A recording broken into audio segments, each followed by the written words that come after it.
Hello class 9। Hopefully तुम लोग सब कोई सेफ़ एंड हेल्दी हो। तो हम लोग का सिलेबस काफ़ी पीछे रह चुका है, काफ़ी पीछे है and syllabus is very lagging behind. तो हम लोग आज जो शुरू करेंगे, ये लाइफ साइंस का वीडियो है ऑब्वियसली। तो हम लोग लाइफ साइंस का चैप्टर 3.1 से स्टार्ट करेंगे, क्योंकि फोटोसिंथेसिस और मिनरल न्यूट्रिएंट्स तक हम लोगों का हो चुका था।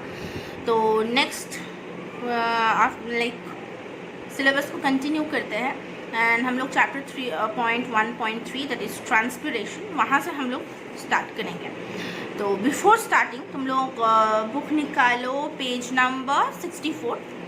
तो पेज नंबर 64 निकालो। But before starting I need to say something, जो कि है कि तुम लोग किस तरह से आगे बढ़ोगे थ्रू द ऑनलाइन क्लासेस। तो अगर मैं जब एक्सप्लेन करूँगी चैप्टर, कोई भी जगह पे अगर कुछ डाउट्स हो रहा है तो वो जगह में अंडरलाइन कर लेना। फिर बाद में जब स्कूल खुलेगा तो मुझे पूछ लेना क्या कहाँ पे डाउट्स हुआ। तो वो बात है। अगर कोई क्वेश्चंस अराइज कर रहा है कि ये सब्जेक्ट को लेके यहाँ पे लेके कुछ पर्टिकुलर कुछ क्वेश्चंस हैं, वो क्वेश्चंस को तुम लोग सब्जेक्ट वाइज कोई भी कॉपी में लिख लो। फिर वो वाला जो क्वेश्चन होगा वो स्कूल खुलने के बाद वी विल डिस्कस। नेक्स्ट जो तुम लोगों को करना है, मैं तो चैप्टर एक्सप्लेन कर दूंगी, तुम लोग तो पता ही है तुम लोगों को क्या करना होता है। तुम लोग एक्सरसाइज खुद सॉल्व करते हो, है ना। तो वो एक्सरसाइज कॉपी में स्टार्ट कर देना, मतलब कॉपी में शुरू करना है तुम लोगों को। काफ़ी सारा क्वेश्चन आंसर्स है। तो जब ये ट्रांसपिरेशन, मतलब जो भी मैं अभी जो मैं पढ़ाऊँगी, जो टॉपिक्स मैं कवर करूँगी, उसके अंदर में जो एक्सरसाइज फॉलो करेगा वो सब कुछ तुम लोग सॉल्व करना स्टार्ट करोगे। जिस दिन ये वीडियो तुम लोग को मिल रहा है, जिस दिन ये वीडियो अपलोड हो रहा है, उस डेट के हिसाब से तुम लोग करते रहना। एंड स्कूल खुलने के बाद we will like check and discuss the answers, ठीक है। तो ये हो गया। MCQs ऑब्जेक्टिव्स जितना है सब कुछ सॉल्व करोगे, सब कुछ should be there in your exercise copy. तुम लोग को अभी काफ़ी टाइम मिल रहा है, तो तुम लोग ये नहीं बोल सकते कि मैम टाइम नहीं मिला। तो बहुत टाइम मिल रहा है, तो सब कुछ in detail, long questions, short questions, micro questions, whatever the questions are there in the exercise, सब कुछ तुम लोग सॉल्व करोगे कॉपी में, एक्सरसाइज कॉपी में जो तुम लोग का है, सॉल्व करके फिर मुझसे चेक कराओगे जब स्कूल खुलेगा तब। ओके, तो चलो let's continue with our chapter, जो कि है ट्रांसपिरेशन, पेज नंबर 64, चैप्टर 3.1.3। तो ट्रांसपिरेशन क्या है पहले देखते हैं चलो कि ट्रांसपिरेशन का मतलब क्या है। The loss of water in the form of water vapour from the aerial parts of the living land plant is called transpiration. क्या होता है प्लांट में, प्लांट को तो पानी ऑब्जॉर्व करना होता है ना।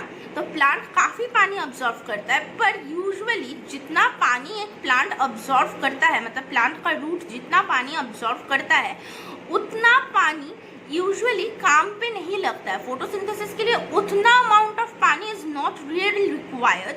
तो उसके वजह से क्या होता है, जो एक्स्ट्रा पानी है वो इस ट्रांसपिरेशन प्रोसेस के द्वारा निकल जाता है। ट्रांसपिरेशन क्या होता है, जो aerial part of the plant है, स्पेशली ये तुम लोग को नोटिस करना पड़ेगा, ये कौन सा प्लांट में होता है, जो प्लांट लैंड में प्रेजेंट होता है। फाइन, मतलब जमीन में जो प्लांट्स है, not for the aquatic plants. तो जमीन में जो प्लांट्स है वो प्लांट्स का जो एरियल पोर्शन है, मतलब पत्ता, थोड़ा बहुत जो यंग स्टेम्स है, ये सारे जगह में इवापोरेट, मतलब पानी क्या होता है, पानी को टान लिया जाता है। फॉर द इवापोरेशन प्रोसेस पानी पत्ता के द्वारा ड्रॉपलेट आफ्टर ड्रॉपलेट उसको टान लिया जाता है, ठीक है। तो ये प्रोसेस को हम लोग बोलते हैं ट्रांसपिरेशन प्रोसेस, ठीक है। अब हम लोग देखेंगे कि ट्रांसपिरेशन का साइट क्या क्या है, मतलब प्लांट का कौन सा स्पेसिफिक हिस्सा में ट्रांसपिरेशन होता है। पहला जिसमें मैक्सिमम ट्रांसपिरेशन होता है दैट इज स्टोमाटा। तो स्टोमाटा कहाँ पे प्रेजेंट है, लीव्स में प्रेजेंट है। तो it is the chief site of transpiration, maximum transpiration यहीं पे होता है, located under the lower surface of the leaf. और बोथ सर्फेस, अगर आइसोबायलैटरल लीफ है, मतलब पतला सा थिन वाला लीफ है, तो उसमें दोनों साइड में होता है। अगर फ्लैटेंड, ब्रॉड फ्लैटेंड लीफ है तो लोअर पोर्शंस में ज़्यादा होता है। तो each stomata contains 2 guard cells and a pore. About 80 to 90% of transpiration takes place by stomata. The transpiration takes place through stomata is called stomatal transpiration. जो transpiration stomata के द्वारा हो उसको हम लोग बोलेंगे stomatal transpiration. 80 to 90% of the total transpiration occurs through this stomata, ठीक है। Next we will go to lenticel. What is lenticel? In tree and shrubs a lens shaped smaller pore are formed at the surface of the stem. जो young stem होता है वो stem में कुछ pores form होता है surface में, जो कि लेंस का शेप का होता है, मतलब थोड़ा लंबा ओवल शेप का, ठीक है, मतलब आँख का जो शेप है वो शेप का होता है, तो उसको हम लोग बोलते हैं लेंटिसेल। तो वो लेंटिसेल में भी कुछ ट्रांसपिरेशन होता है, और जो ट्रांसपिरेशन लेंटिसेल्स के द्वारा होता है उसको हम लोग बोलेंगे lenticular transpiration. Next is cuticular pores. The epidermis of leaf and stem are covered with cuticle. तो स्टेम और पत्ता का जो बाहर का जो सरफेस है वो क्यूटिकल, मतलब एक स्किन का जैसे लेयर होता है हम लोग का एपिडर्मिस, उसी तरह प्लांट का लेयर होता है जिसको हम लोग बोलते हैं क्यूटिकल, वो लेयर से कवर्ड अप होता है, ठीक है। तो वो क्यूटिकल में कभी कभी कुछ क्रैक्स फॉर्म हो जाता है, तो वो क्रैक्स के थ्रू भी ट्रांसपिरेशन ऑकर करता है। तो ट्रांसपिरेशन मतलब अराउंड 10 to 12% जो ट्रांसपिरेशन है वो ये क्यूटिकल से होता है। तो जो ट्रांसपिरेशन क्यूटिकल से होता है उसको हम लोग बोलेंगे क्यूटिकुलर ट्रांसपिरेशन, ओके। नेक्स्ट, क्या क्या फैक्टर्स ट्रांसपिरेशन को कंट्रोल करता है, मतलब क्या क्या फैक्टर एनवायरनमेंट में क्या क्या फिजिकल फैक्टर्स है जिसके वजह से ट्रांसपिरेशन होता है। एक्सक्यूज मी, थोड़ा सा पानी।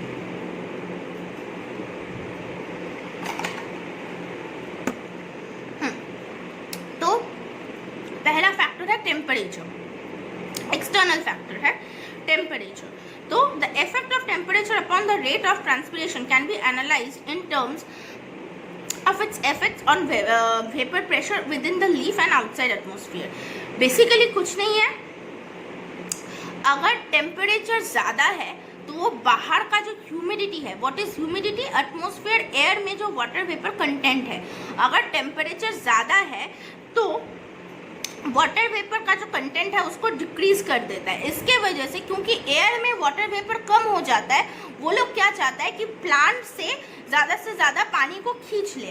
तो इसके वजह से तो टेम्परेचर अगर ज़्यादा हुआ तो क्या क्या होता है? टेम्परेचर अगर ज़्यादा हुआ तो एटमॉस्फेयर में ह्यूमिडिटी कम हो जाता है, उसके वजह से ट्रांसपिरेशन रेट जो है वो बढ़ जाता है। क्योंकि मैं कौन सा चीज़ लेने का कोशिश करूँगी जो मेरे पास नहीं है, मैं तभी खाना खाऊंगी अगर मुझे भूख लगे। एग्जैक्टली वही होता है। तो जब एटमॉस्फेयर में वाटर वेपर का अमाउंट घट जाए तब वो वाटर वेपर प्लांट से लिया जाता है, इसीलिए अगर टेम्परेचर इंक्रीज हो तो ट्रांसपिरेशन रेट भी बढ़ जाता है। Next is humidity. सेम तुम लोग यहीं से पता चलता है, अगर एटमॉस्फेयर में ह्यूमिडिटी ज़्यादा है तो ट्रांसपिरेशन कम होगा। अगर एटमॉस्फेयर में पहले से बहुत सारा वाटर मॉलिक्यूल्स प्रेजेंट है तो ऑब्वियसली वो प्लांट से वाटर मॉलिक्यूल्स और नहीं लेगा। पर अगर एटमॉस्फेयर में वाटर मॉलिक्यूल्स कम है, like humidity is less, atmosphere is comparatively dry, तो ट्रांसपिरेशन रेट बढ़ जाता है। Next is wind. अगर हवा ज़्यादा चल रहा है तो वो ज़्यादा एयर कैरी करने का कोशिश करता है। तो अगर हवा ज़्यादा है, if it is more windy then temperature transpiration rate will increase. Light. Generally, stomata remains open during daytime and closed during night due to photosynthesis gases exchange. Thus, the rate of stomatal respiration is higher during daytime.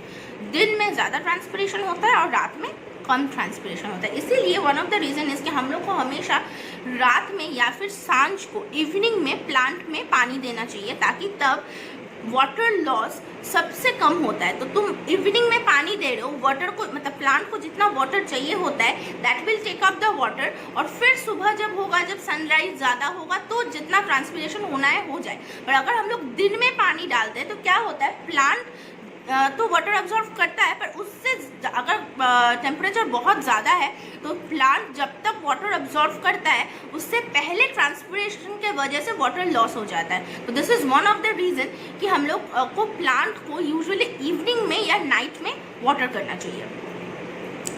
Next is significance of transpiration, मतलब transpiration होने के वजह से क्या क्या फ़ायदा है या फिर उसका क्या क्या इंपॉर्टेंस है। First and most important is ascent of SAP. What is this ascent of SAP? Water को अगर ऊपर से खींचा जाएगा तो ही ना नीचे का जो खाना एंड मिनरल्स है वो पूरा प्लांट में स्प्रेड होगा।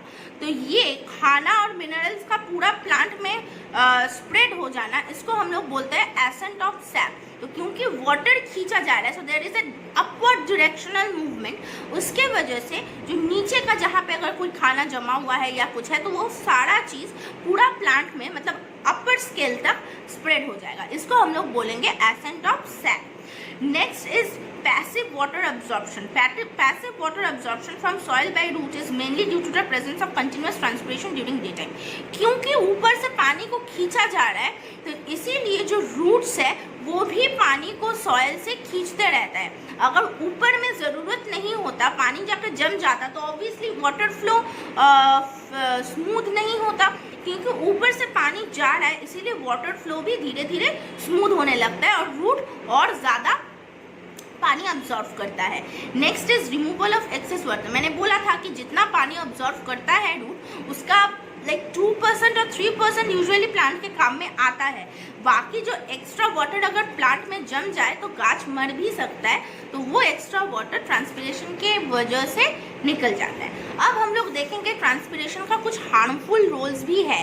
पहला क्या है? Reduction in growth. Transpiration decrease the amount of water available to young cells. तो क्या होता है ट्रांसपिरेशन? क्योंकि देखो, transpiration is a necessary evil process हम लोग बोलते हैं, मतलब फायदेमंद हो ना फायदेमंद हो, ट्रांसपिरेशन होगा। हम लोग उसको रोक नहीं सकते। तो क्योंकि ट्रांसपिरेशन होगा, तो कभी कभी होता है कि प्लांट का जो यंगर सेल्स है उसमें पानी ज़्यादा लगता है, बट ट्रांसपिरेशन के वजह से वो सेल से भी पानी निकल जाता है, तो इसीलिए ग्रोथ जो है थोड़ा रिड्यूस्ड हो जाता है, ग्रोथ रेट थोड़ा रिड्यूस्ड हो जाता है। ठीक है। Next is wilting. पत्ता देखना, अगर दोपहर तक या फिर कुछ जो सेंसिटिव प्लांट्स होता है उसका पत्ता एकदम मुरझा जाता है दिन में, मतलब ज़्यादा जब धूप होता है, तो ये भी ट्रांसपिरेशन के वजह से ही होता है। Loss of energy, a lot of energy is wasted in absorbing and lifting of water which is loss through transpiration. क्योंकि ये ज़्यादा पानी का खिंचाव हो रहा है, रूट पानी खींच रहा है, ऊपर पानी जा रहा है, एसेंट ऑफ सैप ज़्यादा हो रहा है, तो इसके वजह से एनर्जी भी काफ़ी लॉस होता है प्लांट का। तो besides all the above mentioned disadvantages, the process of transpiration is unavoidable. हम लोग उसको अवॉइड नहीं कर सकते, जो मैंने पहले बोला, because of the anatomical structure of the leaf. क्योंकि लीफ इतना ब्रॉड होता है, इसीलिए ना डेजर्ट रीजन में, ताकि ये ट्रांसपिरेशन रेट को रिड्यूस कर दिया जाए, इसीलिए डेजर्ट का जो पत्ता होता है देखना एकदम हार्ड होता है, सख्त होता है और एकदम पतला पतला होता है, और कुछ पत्ता तो थॉर्न्स हो जाता है ना, मतलब कांटा बन जाता है। तो अगर पत्ता एकदम कांटा जैसा बन गया तो वहाँ पे ट्रांसपिरेशन नहीं हो सकता। पत्ता जितना चौड़ा होगा, transpiration rate will be more higher. तो इसीलिए देखो, तो therefore Curtis called transpiration is a necessary evil. ठीक है। अच्छा, नेक्स्ट इज चैप्टर 3.1.4। नेक्स्ट जो टॉपिक है वो है movement of water, minerals, foods and gases plant में। तो टाइप ऑफ क्या ट्रांसपोर्ट है? एक है पैसिव ट्रांसपोर्ट, एक है एक्टिव ट्रांसपोर्ट। ठीक है। ये क्या करता है? कंसंट्रेशन ग्रेडियंट के ऊपर डिपेंड करके दो टाइप का ट्रांसपोर्ट होता है प्लांट में, जिसको हम लोग बोलेंगे पैसिव ट्रांसपोर्ट और एक है एक्टिव ट्रांसपोर्ट। तो पैसिव ट्रांसपोर्ट में क्या क्या सिस्टम है? पहला, पैसिव ट्रांसपोर्ट है क्या? Spontaneous atomic movement from an area of higher concentration to area of lower concentration. मतलब जहाँ पे ज़्यादा कंसंट्रेशन ऑफ चीज़ें हैं, वो ज़्यादा कंसंट्रेशन ऑफ चीज़ जो है लोअर कंसंट्रेशन में चला जाएगा। जैसे डिफ्यूजन प्रोसेस है एक एग्जांपल। अगर तुम लोग कमरा में एक कॉर्नर में, कोई भी रूम का कोई एक कॉर्नर में थोड़ा सा परफ्यूम स्प्रे कर दो, तो धीरे धीरे क्या होता है, वो कॉर्नर में सबसे ज़्यादा परफ्यूम का कंसंट्रेशन है ना, तो वो जो सेंट होता है, परफ्यूम का जो स्मेल होता है, वो देखना धीरे धीरे पूरा रूम में स्प्रेड कर जाता है। क्या होता है उसमें? जहाँ पे ज़्यादा कंसंट्रेशन ऑफ द परफ्यूम है, वो धीरे धीरे लोअर कंसंट्रेशन के जगह में चला जाता है। इसको हम लोग बोलते हैं डिफ्यूजन प्रोसेस, या फिर this is also a kind of passive transport. तो पैसिव ट्रांसपोर्ट का पहला वाला क्या है? वो है diffusion. The tendency of molecules of ion to move from region of its higher concentration to the region of its lower concentration, जिसको हम लोग बोलेंगे डिफ्यूजन। ठीक है। डिफ्यूजन दो गैसेस के अंदर में हो सकता है, दो liquids and gas, solid liquid, solid gas, किसी में भी ये diffusion is possible. Role of diffusion in living body: all psychological process, physiological process in living body are directly or indirectly depend on diffusion. Intake of different gases जैसे कि CO2, oxygen, atmosphere. क्या होता है, शरीर में अगर oxygen कम हो रहा है तो ही हम लोग एटमॉस्फेयर से ऑक्सीजन लेंगे, ठीक है। शरीर में अगर कार्बन डाइऑक्साइड ज़्यादा हो रहा है और एटमॉस्फेयर में कम हो रहा है तो ही हम लोग कार्बन डाइऑक्साइड को छोड़ेंगे। तो ये सारा जो इन एंड आउट का, इनटेक एंड आउटटेक का जो प्रोसेस है, ये सब कुछ ट्रांसपीरेशन के ऊपर ही डिपेंडेंट है। नेक्स्ट जो पैसिव ट्रांसपोर्ट का और एक सिस्टम है वो है ऑस्मोसिस।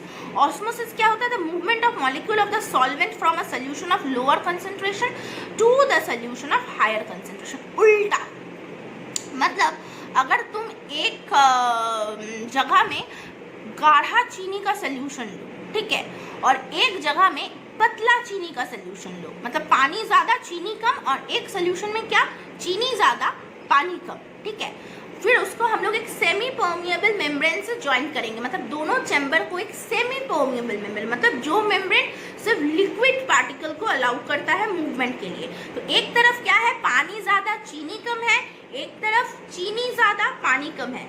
ऑस्मोसिस में क्या होगा, जिस तरह पानी ज़्यादा है ना, वो पानी जाके जहाँ पे पानी कम है पर कंसंट्रेशन ज़्यादा है शुगर का, मतलब ज़्यादा कंसंट्रेटेड सोल्यूशन है, वो पानी का जो मॉलिक्यूल है वो ज़्यादा वाला जहाँ पे पानी कम था वहाँ पे चला जाएगा। चीनी कम था तो चीनी is the lower concentration solution, पर सॉल्वेंट इसमें ज़्यादा है तो वो सॉल्वेंट जो है वो हायर कंसंट्रेटेड जो शुगर है वो सोल्यूशन में चला जाएगा। क्या होगा, वाटर पार्टिकल जो है वो ज़्यादा, जहाँ पे वाटर है चीनी कम था, वो ज़्यादा वाटर ज़्यादा वाला चीनी में धीरे धीरे चला जाएगा। कब तक ये मूवमेंट होगा, जब तक यहाँ पे भी वाटर और चीनी का मात्रा और ये साइड का भी वाटर और चीनी का मात्रा इक्वल ना हो जाए, तब तक ये सॉल्वेंट का मूवमेंट होते रहता है, ठीक है। This is called osmosis. Role of osmosis क्या होता है, plant absorb water by root hair from this osmosis. Plant root में पानी कम होता है, नीचे पानी ज़्यादा होता है, तो रूट के अंदर में पानी रूट के द्वारा घुसने लगता है, ठीक है। This is called osmosis. तो डिफ्यूजन और ऑस्मोसिस में क्या फ़र्क होता है, डिफ्यूजन में यूजुअली कोई मेम्ब्रेन नहीं रहता है, जो तुम लोग चीज़ें डायरेक्ट दे रहे हो वो चीज़ों का मूवमेंट होता है, और ऑस्मोसिस में क्या होता है, सॉल्वेंट मॉलिक्यूल का मूवमेंट होता है, and there is a presence of semi permeable membrane.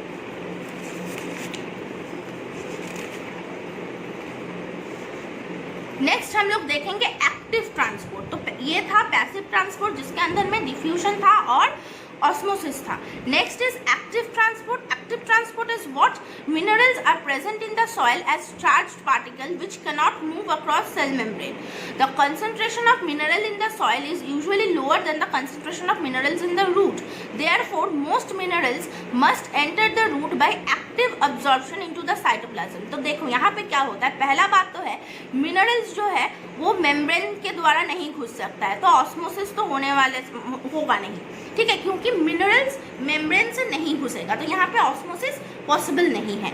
अब डिफ्यूजन भी पॉसिबल नहीं है क्योंकि रूट के अंदर में ज़्यादा मिनरल्स है, सॉइल में मिनरल्स कम है, तो डिफ्यूजन में क्या होता है, ज़्यादा जहाँ से होगा ज़्यादा से कम एरिया में जाएगा। तो यहाँ पे अगर डिफ्यूजन होता तो रूट से बाहर निकल जाता, पर मुझे वो नहीं चाहिए, मुझे सॉइल से मिनरल्स रूट के अंदर में चाहिए, इसके वजह से एक्टिव ट्रांसपोर्ट चाहिए होता है, ठीक है।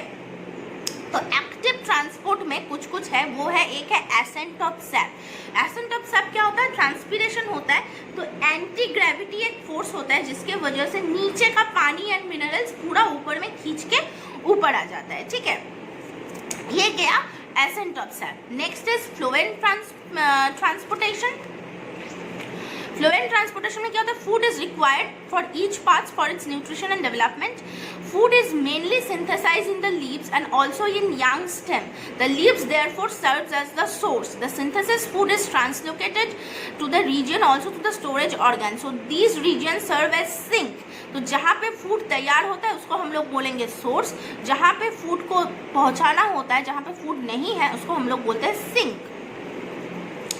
तो क्योंकि ये जो फ्लोएम मूवमेंट है ये दो तरह का होता है, एक तो ग्रेविटी के तरफ भी हो सकता है, ग्रेविटी के अगेंस्ट भी हो सकता है। अगर नीचे जा रहा है लीप से तो ऑब्वियसली थ्रू ग्रेविटी, तो ग्रेविटी हेल्प करता है, और अगर लीप से ऊपर जा रहा है तो उसमें ट्रांसपीरेशन हेल्प करता है। तो बाई डायरेक्शनल होता है, दोनों डायरेक्शन में मूव करता है। This is called phloem transportation. तो एक्टिव ट्रांसपोर्ट क्या है, जहाँ पे कोई मेम्ब्रेन या फिर लोअर कंसंट्रेशन हायर कंसंट्रेशन काम नहीं करेगा, जिस साइड में जाना है भाई मुझे उस साइड में ही जाना है, this is called active transport. ठीक है, तो ये गया तुम लोग का transpiration and active transport and passive transport खत्म हुआ। यहाँ पे हुआ पेज नंबर 70 एंड 71 जो क्वेश्चन आंसर्स है, you guys need to solve it. Next जो टॉपिक है मैं अभी इसमें ये वीडियो में ही कवर कर रही हूँ। अगर तुम लोग को कुछ ज़्यादा लग रहा है तो तुम लोग ऑब्वियसली वीडियो पॉज करके नेक्स्ट दिन फिर से कर सकते हो, नॉट अ बिग डील। तो फिलहाल मैं अभी कंटिन्यू कर दे रही हूँ, ठीक है। तो जो नेक्स्ट पेज है, पेज नंबर 71 में है रेस्पिरेशन। तो रेस्पिरेशन क्या होता है, फूड से जो एनर्जी ऑक्सीडाइज्ड होता है वो प्रोसेस को हम लोग बोलते हैं रेस्पिरेशन। कभी मत सोचना कि जो हम लोग सांस ले रहे हैं इसको रेस्पिरेशन बोला जाता है, no, that is called breathing.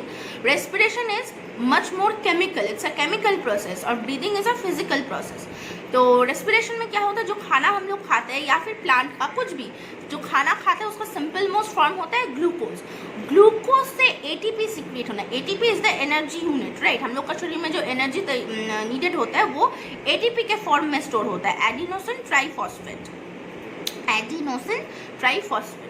तो ये एटीपी जो होता है, ये एटीपी मतलब ग्लूकोज को एटीपी में कन्वर्ट करने का जो प्रोसेस है उसको हम लोग बोलते हैं रेस्पिरेशन। तो प्लांट में भी रेस्पिरेशन होता है, we all know that, and animals में तो होता ही है।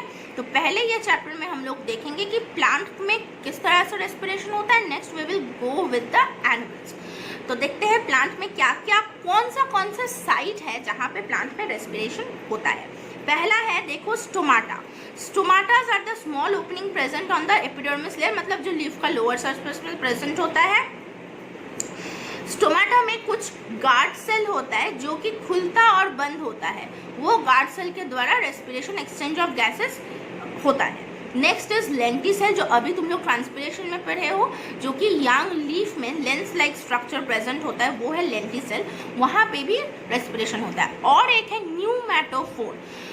मार्श लैंड में देखना मैंग्रोव्स बोल के एक प्लांट पाया जाता है जो कि सॉल्टी रीजन में होता है। तो उसका जो रूट होता है वो सॉइल के नीचे जाके फिर थोड़ा सा नीचे जाके, मतलब प्लांट को पहले रूट के साथ एंकर करता है, सॉइल के साथ एंकर करता है, फिर नीचे जाके वो रूट फिर सॉइल से इस तरह से बाहर निकल जाता है। क्यों? क्योंकि नीचे सॉल्टी वाटर है, तो वहाँ पे ना वो रूट प्रॉपरली रेस्पायर नहीं कर सकता, ब्रीथ नहीं कर सकता, इसीलिए वो रूट जो होता है वो मिट्टी से बाहर निकल जाता है। तो प्लांट सॉइल के साथ एंकर हो गया, चिपक गया, पर वो रूट को तो सांस लेना ज़रूरी है, तो वो सॉइल लेवल से ऊपर निकल जाता है। तो वो जो ब्रीदिंग रूट्स है उसमें जो पोर्स प्रेजेंट होता है उसको हम लोग बोलते हैं न्यूमैटोफोर्स। तो this is also a site where respiration takes place, ठीक है। Examples are mangrove plants. तो ये गया प्लांट का 3 साइट जहाँ पे रेस्पिरेशन होता है, ज़्यादा नहीं है। इसके बाद हम लोग जाएंगे एनिमल्स में, कि एनिमल्स में किस किस चीज़ के द्वारा रेस्पिरेशन हो सकता है, ठीक है।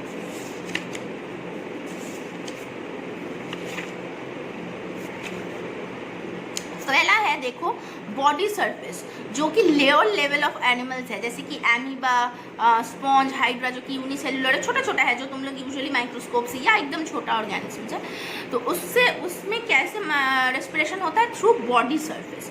बॉडी सरफेस में डायरेक्ट गैसियस एक्सचेंज होता है, इसके द्वारा रेस्पिरेशन होता है। नेक्स्ट इज ट्राकिया, जो इंसेक्ट होता है जैसे कि कॉकरोच या ऐसा कुछ, उसमें एक रेस्पिरेटरी ऑर्गन है जिसको हम लोग बोलते हैं ट्राकिया। तो इंसेक्ट में ये ट्राकिया के वजह से, मतलब trachea helps in the respiration. Trachea is the respiratory organ for insects like cockroaches. Next is gills, जो एनिमल्स, सॉरी नॉट इंसेक्ट, जो एनिमल्स यूजुअली वाटर में प्रेजेंट होता है उसको वो गिल्स के द्वारा रेस्पायर करता है। देयर आर एक्सेप्शन, जैसे कि वेल्स और डॉल्फिन्स, ये लंग्स के द्वारा रेस्पायर करता है, क्योंकि ये लोग देखना पानी के ऊपर उठ के ऑक्सीजन लेता है, दैट इज़ द रीज़न कि वो लोग लंग्स के द्वारा रेस्पायर करता है, ब्रीथ करता है। पर गिल्स जो एकदम पानी के नीचे जो एनिमल्स होता है, क्रैब्स मतलब केकड़ा जिसको बोलते हो, फिर झींगा, प्रॉन्स, ये सब कुछ गिल्स के द्वारा रेस्पायर करता है। नेक्स्ट इज लंग्स, जो हम लोग या फिर कोई भी लैंड एनिमल्स है वो लंग्स के द्वारा, वो है respiratory organs. Next is accessory respiratory organ, कुछ मतलब ये जो 3 हम लोगों ने पढ़ा, body surface, trachea, body surface, trachea, lungs and gills, ये जो 4 रेस्पिरेटरी ऑर्गन्स है, these are the main respiratory organs. ये मेन ऑर्गन्स को छोड़ के कुछ एक्सेसरी रेस्पिरेटरी ऑर्गन्स होता है जो कि कुछ कुछ ऑर्गेनिज्म में प्रेजेंट है। फिश में जैसे कि कोई फिश, मागुर, सिंगी, ये 3 कुछ फिश होता है, कैटफिश टाइप का फैमिली है ये फिश में कुछ एक्सेसरी रेस्पिरेटरी ऑर्गन होता है जो क्या करता है, ये सारा फिश ना मडी वाटर में प्रेजेंट होता है जहाँ पे वाटर कंटेंट काफ़ी कम होता है। तो यूजुअली ना अगर कोई फिश खाते हो तुम लोग, मुझे नहीं पता तुम लोग में से कोई खाते हो कि नहीं, तो अगर कोई फिश खाते हो तो उसमें ना पूछना, ये जो कोई फिश है या फिर मागुर और शिंगी है, ये लोग ना बहुत देर तक जिंदा रहता है। बोला जाता है जो कोई फिश है काटने के बाद भी ये मतलब जिंदा रहता है, मरता नहीं है। तो ये यूजुअली बहुत स्ट्रॉन्ग फिशेस होता है। तो ये ना मड में जो रहता है वहाँ पे तो वाटर काफ़ी कम होता है, तो वहाँ पे गिल से तो ये लोग सांस नहीं ले सकते। तो इसके पास कुछ एक्सेसरी ऑर्गन्स है जिसके द्वारा ये लोग वो मडी रीजन में भी सांस ले सकता है, ठीक है। इसीलिए कोई फिश अगर तुम लैंड में भी छोड़ दो तो वो काफ़ी देर तक जिंदा रह सकता है। तो वो लोग वो जो एक्सेसरी ऑर्गन्स है इसके द्वारा ब्रीथ करता है, रेस्पायर करता है, okay. Next is lungs and breathings in human. तो लंग्स का हम लोग स्ट्रक्चर देखेंगे। लंग्स का जो पहला बात तो वो रिब केज के अंदर में होता है, और लंग्स का जो आउटर मोस्ट मेम्ब्रेन है उसको हम लोग बोलते हैं प्लूरल मेम्ब्रेन, ठीक है। लंग्स का 2 लेयर है, आउटर लेयर को बोला जाता है विसरल लेयर, मतलब प्लूरल मेम्ब्रेन का जो आउटर लेयर है उसको हम लोग बोलेंगे विसरल लेयर, और प्लूरल मेम्ब्रेन का जो इनर लेयर है उसको हम लोग बोलेंगे इंफ्रा प्लूरल, एकदम अंदर का जो लेयर है उसके बीच में जो स्पेस है, outer layer, visceral layer, inner layer is the parietal layer. और विसरल लेयर और पैराइटल लेयर के बीच में जो स्पेस है उसको हम लोग बोलेंगे इंट्राप्लूरल स्पेस, ठीक है। लंग्स के अंदर में राइट लंग्स और लेफ्ट लंग्स के अंदर, अच्छा और एक चीज़ जो तुम लोग नोटिस करोगे, राइट लंग्स बड़ा होता है, लेफ्ट लंग थोड़ा साइज में छोटा होता है ताकि हार्ट को एकोमोडेट कर पाए, ठीक है। हम लोग का लेफ्ट साइड में ही हार्ट होता है, तो वो हार्ट को एकोमोडेट करने के लिए लेफ्ट लंग का जो साइज है वो थोड़ा सा अपवर्ड होता है और थोड़ा सा छोटा होता है साइज में, ओके।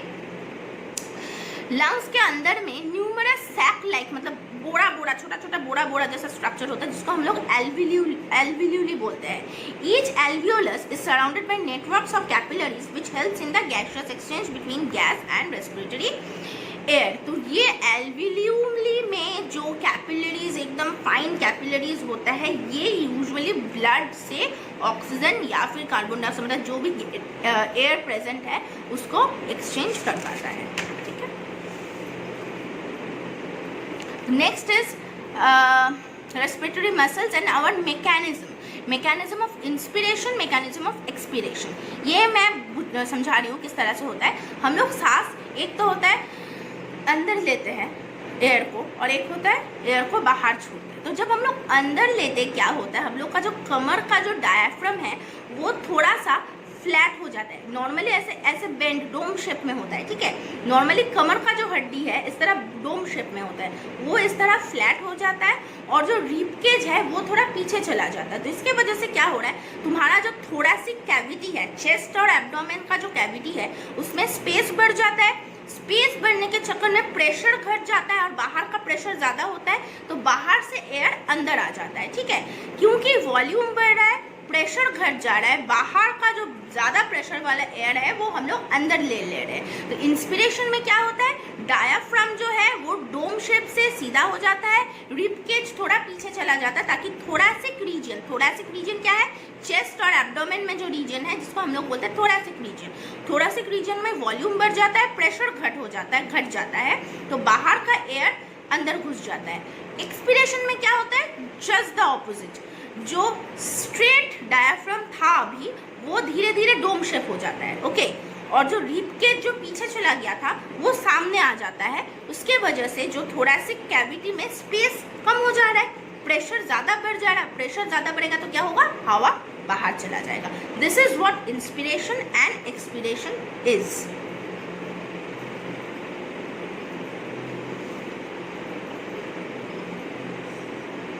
नेक्स्ट यहाँ पे देखना लंग्स एंड हेल्दी लाइफ की लंग्स को हम लोग को मतलब लंग्स का कैपेसिटी बढ़ाने के लिए हम लोग को कुछ कुछ गुड हैबिट्स फॉलो करना होता है, जैसे कि पुशिंग आउट, एक्सरसाइज करना, पुश आउट करना, फिर ओरिएंटल ब्रीथ, धीरे धीरे स्मॉल ब्रेथ लेना, फिर मतलब ब्रीथ लेके अंदर में रख दो, फिर धीरे धीरे छोड़ो। इससे हम लोग का लंग कैपेसिटी इंक्रीज होता है। रिब स्ट्रेच, कुछ स्ट्रेचिंग एक्सरसाइज करो, कार्डियो एक्सरसाइज, कूद के जो एक्सरसाइजेस होता है वो एक्सरसाइज मतलब कर करके पहले मतलब कुछ दिन में कुछ प्रॉब्लम होता है, पर धीरे धीरे जब वो एक्सरसाइज तुम लोग करने लगोगे तो हम लोग का लंग कैपेसिटी बहुत ज़्यादा बढ़ जाता है। और इफेक्ट ऑफ सिगरेट स्मोकिंग क्या होता है, सिगरेट स्मोकिंग लंग्स को मतलब काला कर देता है, मतलब सूट मतलब सिगरेट के अंदर में जो कॉम्पोनेंट्स होता है, निकोटिन होता है, वो जाके लंग्स में जम जाता है, जिसके वजह से ना इंसान मतलब लंग्स का जो सीलिया होता है वो काफ़ी जैम हो जाता है, गंदा हो जाता है बोल सकते हो। इसीलिए फिल्ट्रेशन प्रोसेस प्रॉपर नहीं होता है। इसलिए बोला जाता है कि सिगरेट स्मोकिंग अगर ज़्यादा करो तो लंग्स धीरे धीरे खराब हो जाता है। ठीक है, next is cellular respiration. Cell में क्या लेवल ऑफ रेस्पिरेशन होता है।